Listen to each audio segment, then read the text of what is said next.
नमस्कार बच्चों, सभी अभिभावकों को मैं प्रखर नरेश कुमार शिक्षक सहायक अध्यापक पूर्व माध्यमिक विद्यालय अरेश सुमेरपुर हार्दिक स्वागत एवं अभिनंदन करता हूं। आप लोगों को सादर नमन, वंदन, अभिनंदन, सलाम। आप लोग कैसे हैं? आशा करता हूं आप लोग अपने घरों में लॉकडाउन के नियमों का पालन करते हुए, फिजिकल डिस्टेंसिंग का पालन करते हुए सकुशल होंगे अपने बच्चों के साथ। और हम शिक्षकों के द्वारा आपके बच्चों को जो ऑनलाइन शिक्षण कार्य दिया गया है, जो हमने पढ़ाया है, उसको आप लोग अपने कुशल निर्देशन में संपन्न करा रहे होंगे।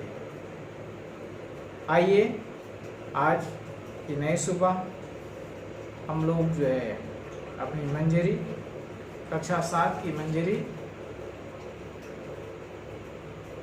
इसका प्रथमा पाठा नैनीताल भ्रमणम इसका आनंद लेते हैं।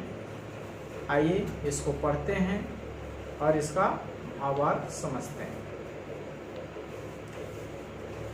प्रथमा पाठा नैनीताल भ्रमणम, लट्लकार यानी भूतकाल, आकारांत स्त्रीलिंग शब्दस्य।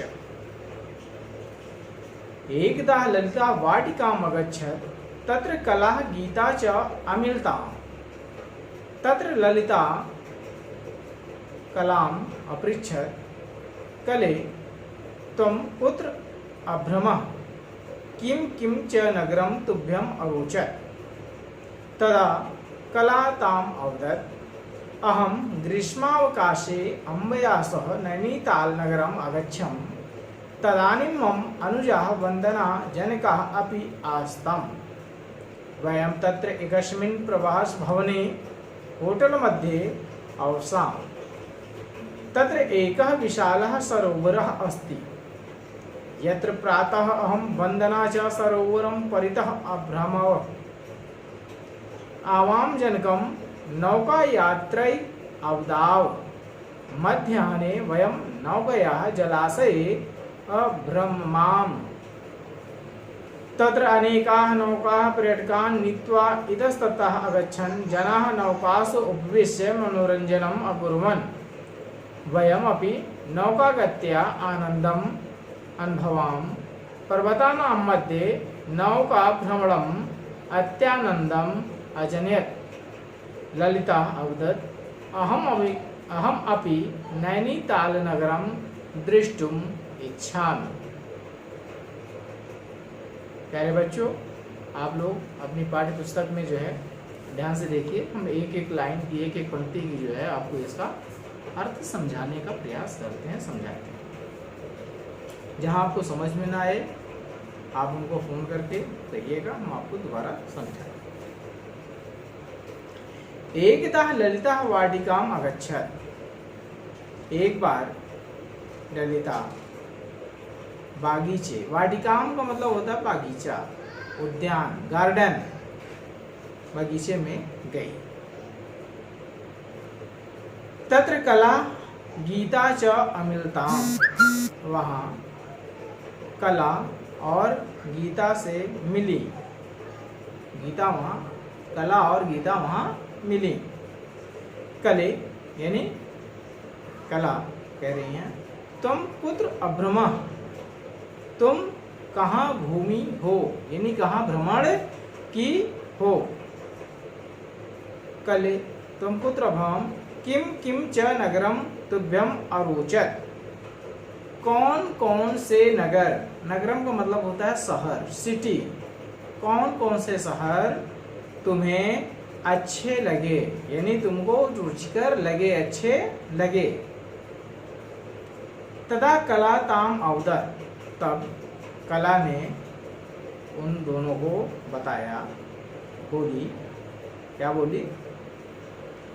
अहम ग्रीष्मावकाशे अम्बया सह नैनीताल नगरम अगच्छत्। अच्छा, गच्छम, मैं अम्बया सह का मतलब अम्बा, अम्बा का मतलब होता है माँ, सह का मतलब होता है साथ। यानी अपनी माता जी के साथ मैं गर्मी की छुट्टी में अपनी माता जी के साथ नैनीताल नगर गई। मैं अपनी माता जी के साथ, अपनी अम्मा के साथ, अम्मी के साथ, मम्मी के साथ गर्मी की छुट्टी में नैनीताल नगर या शहर गई। तदानीम मम अनुजा वंदना जनकः अपि आस्ताम। वहाँ मेरी अनुजा वंदना और मेरे पिता भी थे। आस्ताम का मतलब होता है थे। वयम तत्र एकस्मिन् प्रवास भवने अवसाम। अवसाम का मतलब होता है रहे या ठहरे। वहाँ हम एक, वयम का मतलब हम सब, वहाँ हम सब एक प्रवास भवन यानी होटल में, रिजॉर्ट में, एक होटल में रुके या ठहरे। तत्र एकः विशालः सरोवरः अस्ति। वहाँ एक विशाल सरोवर है, बड़ी झील है, सरोवर तालाब है, झील है। यत्र प्रातः अहम वंदना च सरोवरम परितः अभ्रमावः। जहाँ प्रातः काल यानी सुबह हम लोग नदी के परितः का मतलब चारों ओर, परितः परिधि परितः, वहाँ हम सरोवर के चारों ओर घूमे यानी घूमे टहले।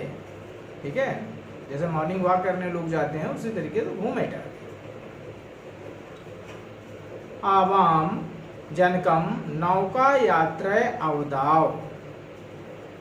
हमारे, अब जनकम का मतलब पिता ने हमें नाव की यात्रा करने के लिए कहा। मध्याह्ने वयम नौकायाः जलाशये अभ्रमाम। हम मध्याह्न में यानी दोपहर में नौका से यानी नाव से, बोट से जलाशय में घूमे। तत्र अनेकाः नौकाः पर्यटकान् नीत्वा इतस्ततः गच्छन्। वहाँ अनेकों नाव, अनेकों बोटें जो थी, नाव पर्यटकों को लेकर के इधर उधर घूमी, इधर उधर चली। जनाः नौकासु उपविश्य मनोरंजन अकुर्वन्। लोग नौकाओं के ऊपर बैठ करके आनंद ले रहे थे। वयमपि नौकागत्य आनंदम अनुभवाम। हम भी नाव की यात्रा का आनंद अनुभव किए, महसूस किए। पर्वतानां मध्ये नौका भ्रमणम अत्यानंदम अजनयत। पर्वतों के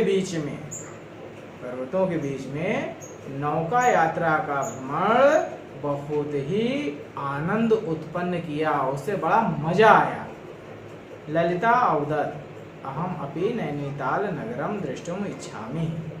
ललिता बोली, मैं भी नैनीताल शहर देखने की इच्छा रखती हूँ, यानी मैं भी नैनीताल शहर घूमने जाऊंगी, ऐसा उसके मन में भाव आया। तो प्यारे बच्चों, ये आपका नैनीताल भ्रमण पार्ट 1 का जो है हमने सस्वर वाचन और इसका भावार्थ समझाया। इसका अभ्यास प्रश्न जो है आपको हम कल देंगे, लेकिन इसको आज आप घर में पूरी ईमानदारी के साथ पढ़िएगा।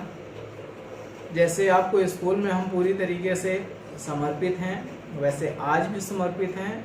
आप अपनी किसी भी प्रकार की शैक्षिक समस्या अगर है तो आप हमसे शेयर कर सकते हैं, हम उसका निराकरण करने का प्रयास करेंगे। साथ ही साथ क्योंकि आप जान रहे हैं इस समय हमारा देश वैश्विक महामारी कोरोना से लड़ रहा है, और हम सभी की नैतिक जिम्मेदारी बनती है कि इस वैश्विक महामारी को हराने के लिए शासन प्रशासन और विभाग के द्वारा जो दिशा निर्देश प्रदान किए जा रहे हैं उसका पालन करें। सुरक्षित घरों में रहें। अपना हाथ समय समय पर साबुन पानी से धोते रहें। सैनिटाइजर यूज करें। मुंह पर मास्क लगाएं। भीड़ वाली जगहों या बाजार हाट में जाने का प्रयास ना करें। घर में रहें, सुरक्षित रहें, सतर्क रहें। साथ ही साथ आज चूंकि ग्रामीण क्षेत्र में रहने वाले आपके आसपास के पड़ोसी जिनकी रोजी रोजगार पर भी बुरा असर पड़ा है, अगर उनके पास खाने पीने की समस्या है तो आप यथोचित उनको खाद्यान्न उपलब्ध करा करके, अपनी क्षमता के अनुसार खाना उपलब्ध करा करके आप उनकी मदद करेंगे। इससे आपका, आपके परिवार का मान सम्मान बढ़ेगा और आपको पुण्य की प्राप्ति होगी और आपका पड़ोसी के साथ आपसी प्रेम, बंधुत्व एवं भाईचारा की जो भावना है वो और ज़्यादा प्रगाढ़ हो जाएगी। हमारे देश को कोरोना से विजय हासिल करने में आपका यह छोटा सा अंशदान बहुत बड़ा साबित होगा। प्यारे बच्चों, मैं प्रार्थना करता हूँ कि आप लोग जो है सकुशल घरों में रहें, सुरक्षित रहें, स्वस्थ रहें, मस्त रहें और पढ़ाई में अपने व्यस्त रहें। और इतना व्यस्त रहें कि आपको पढ़ाई के अलावा, मनोरंजन के अलावा कोरोना का टेंशन ही आपके दिमाग से निकल जाए। जय हिंद, जय भारत। आपका दिन शुभ।